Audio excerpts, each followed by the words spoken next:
Hello and welcome to The Eagle's Nest, the audio retelling of the great book by Charlie Supersinski titled Soaring with the Eagles, the Copper Peak Story, how ski jumping became popular and famous in the western Upper Peninsula of Michigan.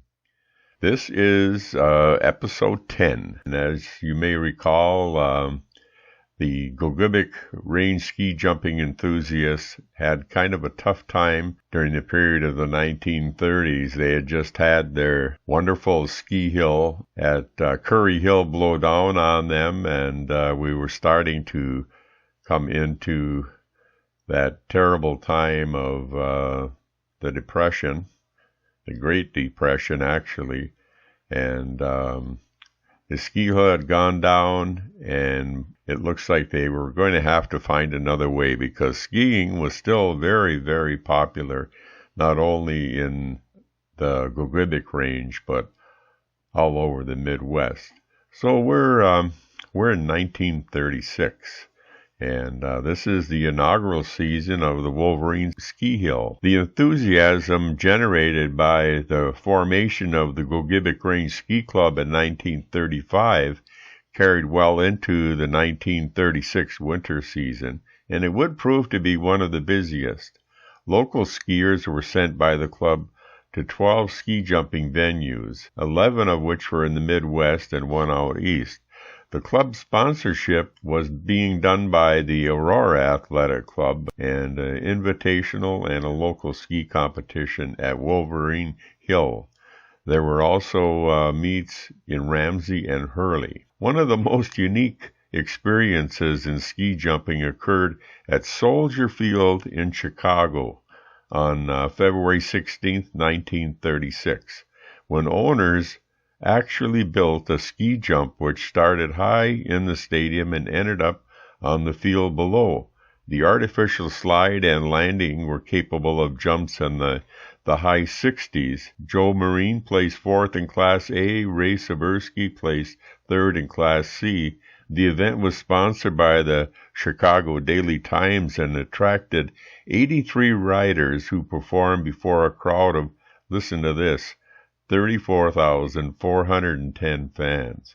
4 riders from Ironwood, Joe Marine, Earl Mencken, Eugene Kaminsky, and Nick Hakela, participated in the tourney and also thrilled the crowd with their shooting star exhibition in which one skier follows another down the hill, not more than a ski length or so apart. Back to Ironwood again, though, some 85 skiers had entered the first annual tournament held at Wolverine Hill on March 1st, 1936, of which 47 were from the Gogebic Range.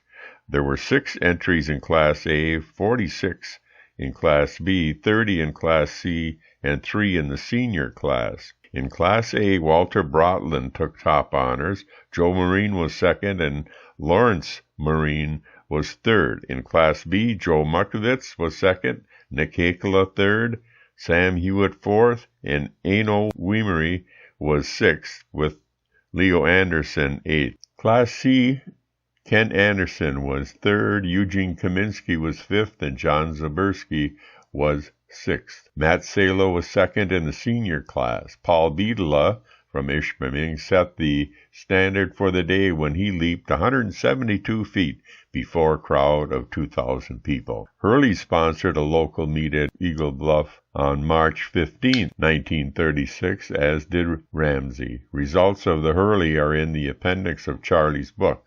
No results were available for Ramsey. In the preliminary write-up for the Ramsey meet, the Daily Globe had this to say: beside the regular ski ride, ski fans will see the twin ride and the shooting star ride, which the Ramsey meet officials say originated in Ramsey and not in Ironwood. As claimed in the shooting star ride, 3 or 4 boys slide down the hill immediately behind each other. The 1936 ski season ended with a local meet at Wolverine Hill on Sunday, March 22, 1936. The winners were Joe Marine in Class A, Aino Weimery in Class B, and John Zabersky in Class C. Let's take a look at 1937. It was a year of continuing growth in ski jumping. Plans were moving forward to improve the slide at Wolverine Hill in order to increase the distances jumped. The takeoff was moved back about 15 feet and raised. The small scaffold was enlarged. A wooden artificial knoll was built from the takeoff to the upper landing slope to provide a smooth slope for the takeoff to the landing. This would prove helpful to the weaker jumpers who might experience difficulty in jumping past the natural knoll of the hill. It was believed that improvements to the hill would allow jumps of 200 feet or more. Plans for the 37 season included sponsoring a local competition as well as an invitational meet. Additionally, the Gogebic Range Ski Club would send riders to 14 invitational meets throughout the Midwest. Local skiers would earn a great deal of success. Invitations were extended to skiers from Bessemer, Wakefield, Hurley, Montreal, and Ramsey to participate in competitions at Wolverine Hill. A year ago, Ted Zabriskie decided to leave the pro ranks, to return to amateur standing and ride with those who compete for the love of the sport and not just for cash. Ted was hoping to compete in Ironwood as an amateur.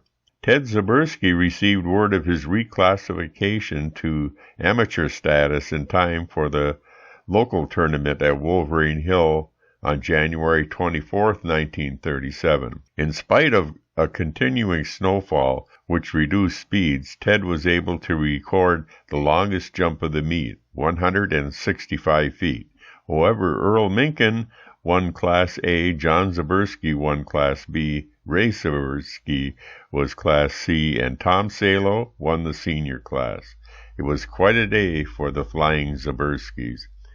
At any ski meet, there are numerous falls. In spite of how bad they may look, ski jumping falls rarely produce serious injuries. To the audience, however, they appear quite spectacular. The most spectacular spill of the day in the 1937 meet at Wolverine was taken by Sam Davy, who lost his balance before reaching the takeoff and fell. He shot off the takeoff in a swirling tangle of arms, legs, and skis, alighting on the apron which had been built up from the edge of the landing to the takeoff, eliminating the dangerous knoll which most ski hills have. Davy hit the apron and skidded to the bottom of the hill in a flurry of snow, but was unhurt. Ted Zabriskie continued his mastery of Suicide Hill in Ishpeming on February 22, 1937. This event is headlined in the Daily Globe on the 23rd. Ted Zabriskie jumps 219 feet on Ishpeming Hill. Local jumper breaks the record. Old mark of 208 feet set last year by famous Paul Beadla. The Gogebic Range Ski Club also got involved in the annual Dog Derby that year when they sponsored a cross-country relay ski race as part of the event. According to the Daily Globe, the 1937 race was defined as follows. The course will extend from the Miner's Home, which was a bar and boarding house on South Suffolk Street, to the northwestern tracks on the same street, a distance of about 4.5 blocks. Each relay team will include 4 members who will line up at the south end of Suffolk Street. Each man will carry a flag to the north end of the course and back, a distance of about 9 blocks, handing the flag to his teammate next to him. The invitational meet at Wolverine Hill on February 28, 1937, attracted some 103 skiers, more than any previous event on a hill this size. 39 of those skiers were from Ironwood. Ted Zabriskie won Class A and Earl Minkin was 5th, but Paul Beadla set a new record of 183 feet in Class B. John Zabriskie claimed 1st. Tony Osterman 2nd and Wayne O'Weemery 3rd in Class C. Ray Zabriskie placed 3rd. In the senior class, there was a clean sweep by Ironwood skiers as John Lytela claimed 1st, Tom Salo 2nd, and Matt Salo 3rd.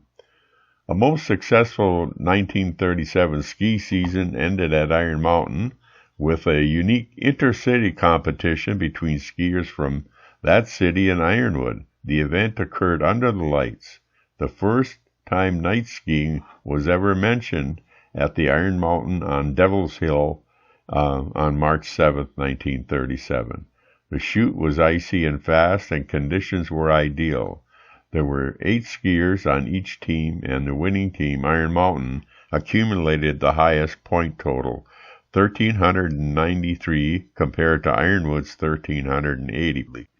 The highlight of the 1937 ski season undoubtedly was the invitational meet at Soldiers Field in Chicago on February 7th.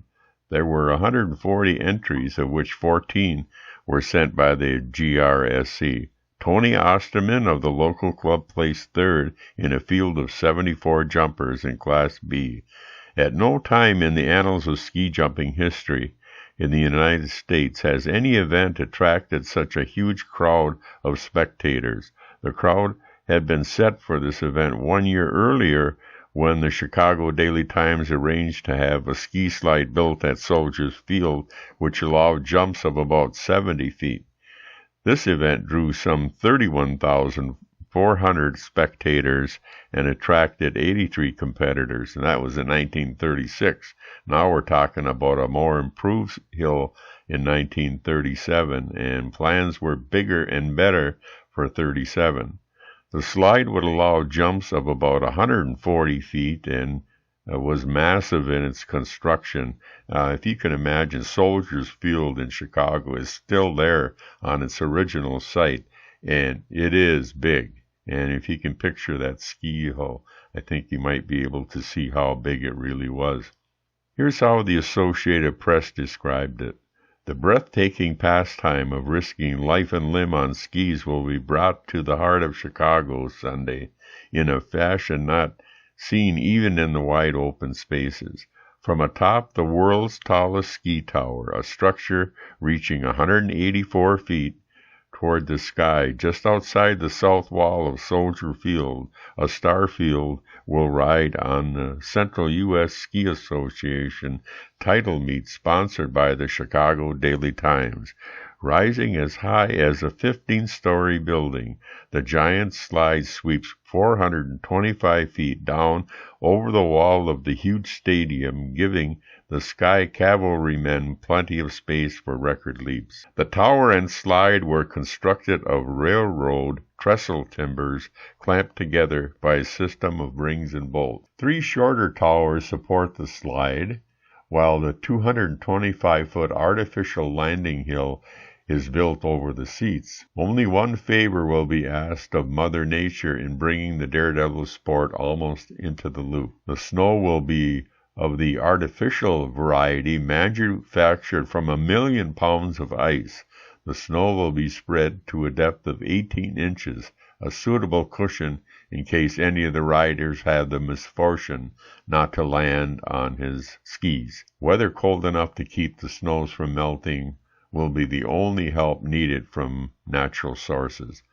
The Gogebic Range Ski Club sent 15 skiers to the event, the largest group of skiers representing any club at Soldier Field. 4 Ironwood skiers would participate in a daredevil exhibition. The famous Shooting Star exhibition by 4 local riders is expected to be one of the big stunts of the Chicago meet. The riders start from the top of the slide, seconds apart, and leap from the takeoff, one behind the other in a breathtaking exhibition of daring. An estimated 25,000 spectators witnessed the second ski jumping tournament at Soldiers Field. The 1937 ski season can only be described as outstanding for the Gogebic Range Ski Club. In an article at the start of the 38th season, in January of 38, the Daily Globe, that success is highlighted. Ironwood ski riders, members of the Gogebic Range Ski Club, upheld the prestige of this community as a ski center last winter by winning 22 first-place tournaments held by various clubs in the Central U.S. Ski Association. The local riders also placed second 8 times, third 14 times, fourth 7 times, fifth once, and seventh once. The Gogebic Range Ski Club fielded the strongest team of ski jumpers in the country at this time, with Ted Seversky leading the way. Team Ishpeming followed with a close second. In Ted Seversky, the Gogebic Range Ski Club boasts the champion of the association. Seversky holds the association record made with a leap of 219 feet on the Ishpeming Hill. Seversky also holds the Ironwood Ski Hill record of 182 feet made on the old slide last winter and virtually certain to be broken in this winter's meet. Another record held by Seversky is the Washburn Hill record of 167 feet. So far in this narrative and in Charlie's book, he has referred to the new ski slide northeast of Ironwood as Wolverine Hill, when in fact the hill had not been officially named. So, while the club worked diligently to build and upgrade the ski slide in Section 12 of Ironwood Township, they turned to their fans for the one big task remaining, that would be naming the slide. At the weekly meeting of the club, it was decided to appeal to the public for aid in naming the hill and would award a $5 cash prize to the person submitting the name. Contest blanks will be published by the Daily Globe. The closing date of the contest is Monday, January 19th. Now we're talking 1938 still. The Gogebic Range Ski Club tabulated the results of the entries of the contest. In the Daily Globe, the headline said, "Wolverine Hill name selected for new slide." This is the name chosen by the Gogebic Range Ski Club for its ski slide. The name was suggested by James Canfield, 321 East Arch Street, Ironwood, and was selected from among several hundred suggestions made by range residents. The name ranking second in the favor of club members who acted as judges of the contest was the Ski Bowl, sent in by Miss Helia Celine, Route 1, Box 219, Ironwood Township.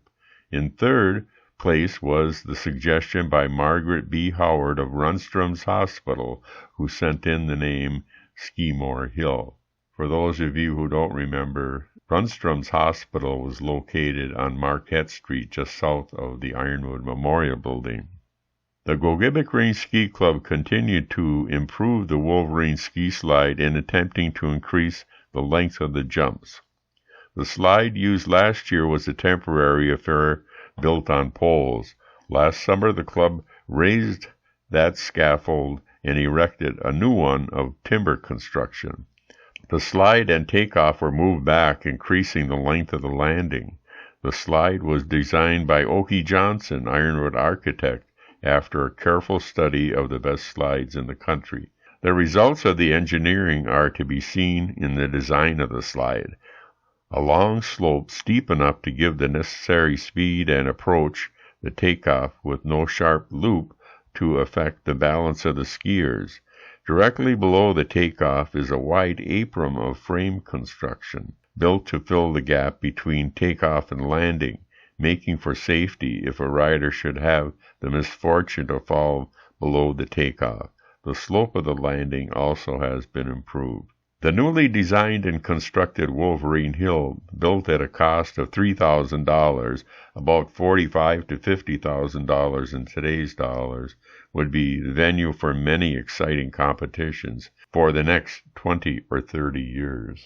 John Zaberski was the first rider to try out the new hill, which he jumped 195 feet on Monday, January 10, 1938.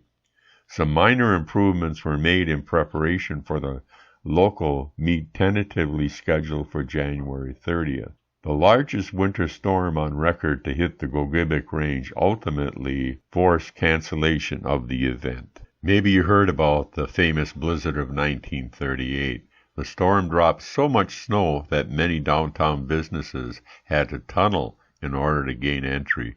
Drifting snow covered all but the chimney on a 1.5-story house located in Bessemer on North Moore Street just before the last turn.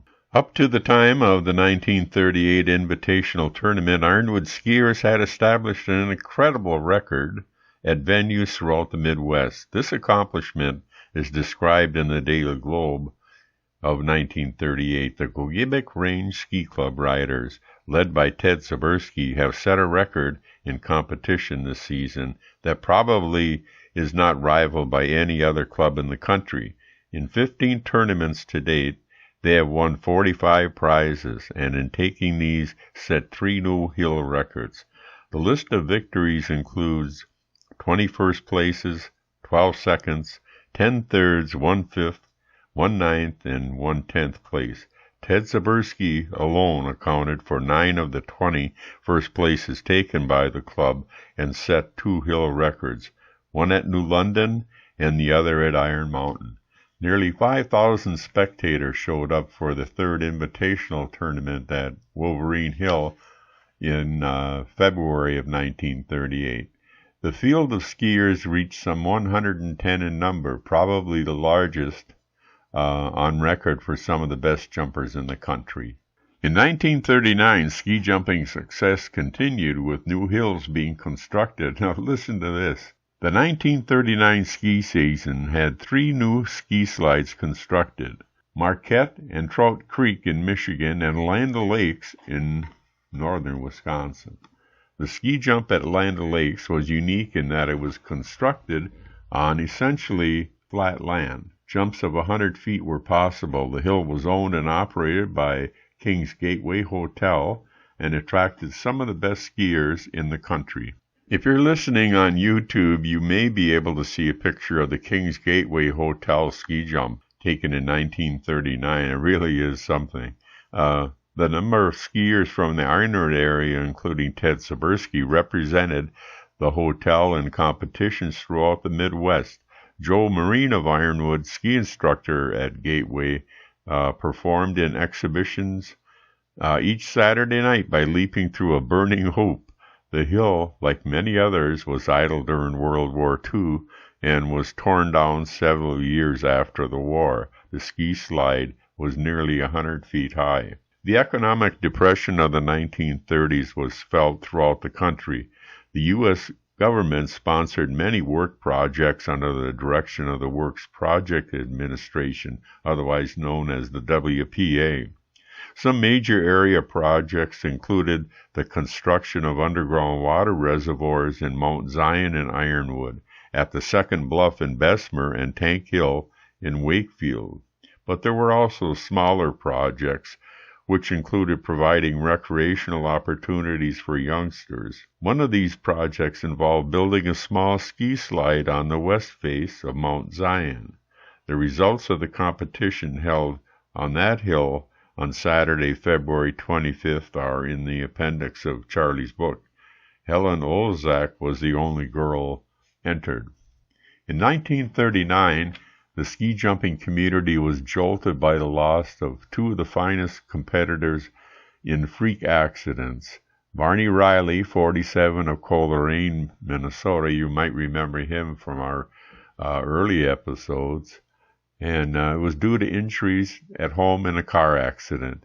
And Paul Beadle of Ishpeming, who struck an obstacle on the outrun in a St. Paul meet. 1940 was the Olympic year that wasn't. By the time of the winter ski season of 1940, Europe was in a state of war, and any hopes of Norway sponsoring the Olympic Games were dashed. Ted Zabriskie became a member of the U.S. Olympic team due to his outstanding performance throughout the 1939 season and his strong performance at the qualifying event in Berlin, New Hampshire. He, along with Ishpeming's Walter Beadle, would have to be content with demonstrating their talents on American hills. As history would show, both Ted and Walter would have been another great year. In the mid-30s, the Roosevelt administration created the Civilian Conservation Corps, CCCs, to provide work opportunities for young men idled by the Depression. They were stationed at hundreds of camps across the nation and worked on numerous conservation projects.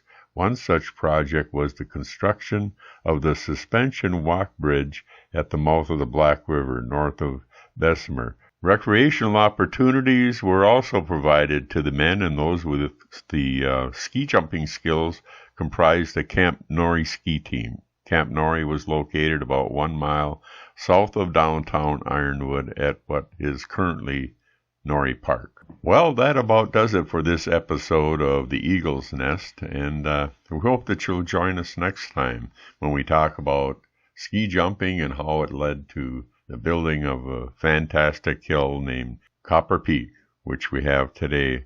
And also, would you keep Copper Peak and a visit to that site this summer in mind, and when you're planning your vacation? It's really quite a nice item to put in your bucket list. Charlie's book is available at the depot in downtown Ironwood, where the Chamber of Commerce and the Historical Society are located, and at the Downtown Art Place in Ironwood also. These episodes of The Eagle's Nest are broadcast on Copper Peak Radio, which is 102.1 FM at 6:08 a.m. and p.m.